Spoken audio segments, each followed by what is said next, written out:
you had a particular experience. I think it was $25,000 that was donated to you from...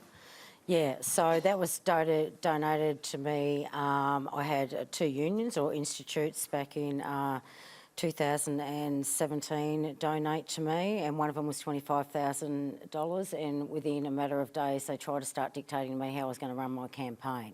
So these were the I want to make sure who were they? This was AMPI.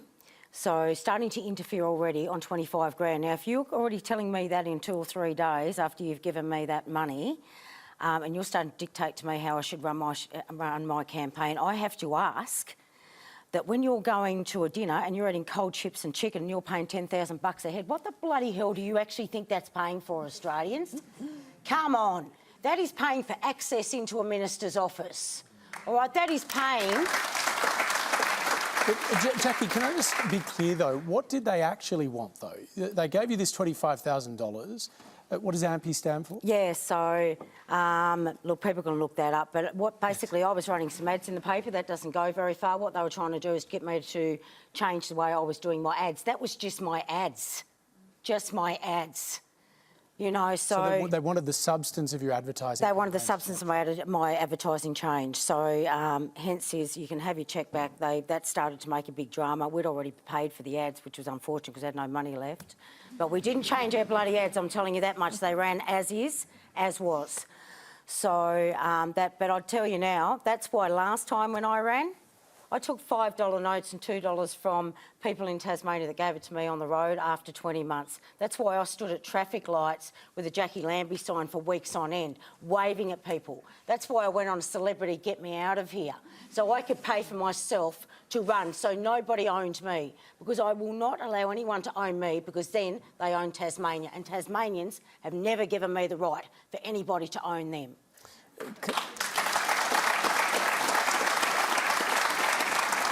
Claire O'Neill, what is the expectation if you're in a major party and it gets a big donation from an industry?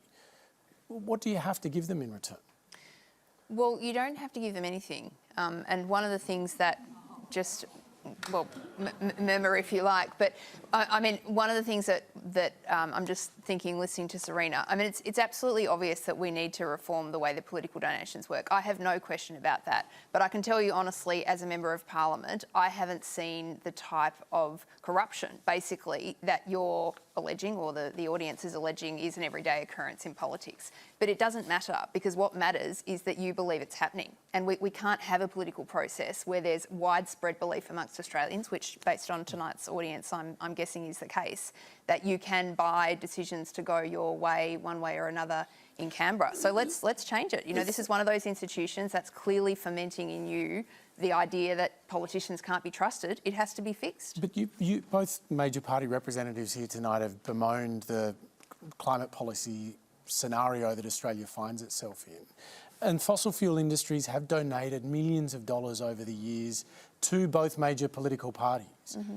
Are you really saying that hasn't impacted the policy situation that we're in now? Well, I mean, Hamish, from the Labor point of view, I think it's hard to make that argument, because, in fact, the criticism that we receive from most people is that our climate targets are too ambitious. You know, from every election since 2007, we're the party that's taken a credible and significant climate policy to the Australian people, and occasionally we lose a lot of votes for it. So I don't think there's any evidence of that. What I'm saying is, if people perceive that is a problem... So what's the money for that fossil fuel industries give to your party? Well, I'm not actually across what fossil fuel industries have given to the Labor Party, and if that's the case, then, you know, I'm just not aware of it, because as a Member of Parliament, I actually don't have any access to... Well, in the 2018 financial year, it was, I think, $725,000. That's figures produced from the AEC declaration. So that's both not sides. No, that's the Labor side. And then there's the other side coalition as was well. a bit over $1 million.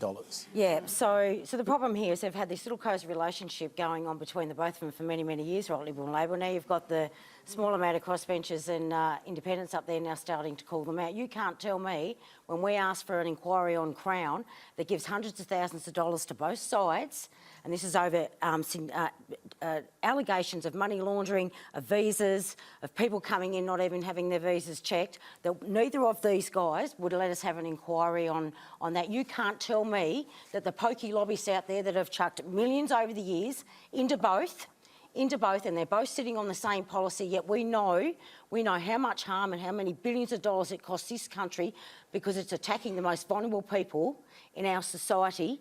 These guys that know they're fine, nothing to see here, leave them out there. I'll tell you where they belong, back in those bloody casinos, and get them out of those clubs and pubs. And that's what we've had for a long time. That's buying.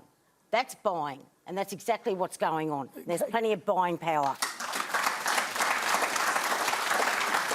Katie Allen, does the money get anything?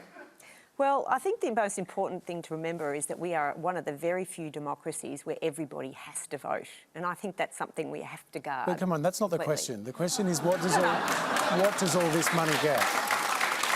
I know. So now they're buying their seats instead of earning them. See what we're up against? With respect, Senator, this is a question for you, Katie. What does the money get? Well, I mean, I haven't had any experience of that sort of discussion, so I don't actually have, with greatest respect, I don't really know what you're talking about. Well, the money that goes I mean, to both I know major what's on parties. the AECD, but I don't have. I'm not involved in that So sort it of doesn't discussion. affect the policies in any way? Well, you know, my fundraising, I have to fundraise in my seat for my election, and everything is disclosed. So you can go online and look at all of my disclosures about who has given funding and who hasn't.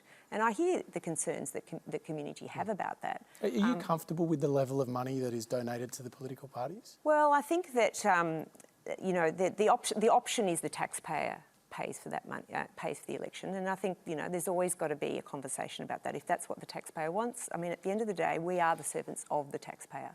At the moment, the system is the way it is, and if, you know, people want to change it, then that's what they need to tell us. Okay.